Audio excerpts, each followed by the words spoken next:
เอวังหุนตูดีเหลียจะในวันนี้ก็เป็นวันดีเป็นวันที่สุภามังคลาอันประเสริฐล้ำเลิศยิ่งกว่าวันและยามตั้งหลายปีเก่าก็ได้หลงพ้นไปแล้วปีใหม่แก้วก็มาจุจอดทดถึงสู่เจ้าทั้งหลายก็บ่ได้ละเสียยังหิตอดีตประเพณีที่มีมาแต่เก่าก่อนสู่เจ้าก็ยังบ่อ่อนศรัทธาได้น้อมนำมายังบุพาราชาดงดอกตอกดอกไม้ลำเตียนมาคาละวะตนตัวแห่งข้าเพื่อขอสุมาลาโตษผู้ข้าก็โพดอโหสิกรรม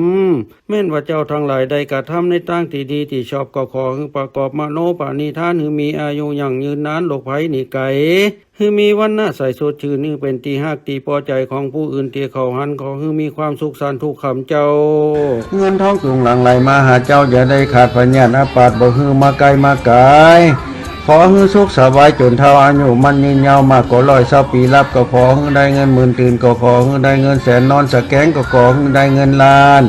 มีกินมีใจตลอดจ้าจะได้ขาดแค้นแม่นว่าจะกล้าหัวแวนก็ให้ได้แสนนานทองจักทำมาก็ขายทำธุรกิจสิ่งใดก็ขอให้ได้กำไรมาคอง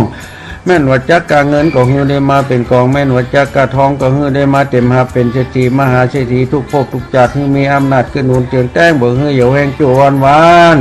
ดังคำป้อนที่เก่าขานมาจูอย่างจูประการนั้นจุงจักมีจังแต่ได้ลีดังคำภาษาบาลีกล่าวไว้ว่า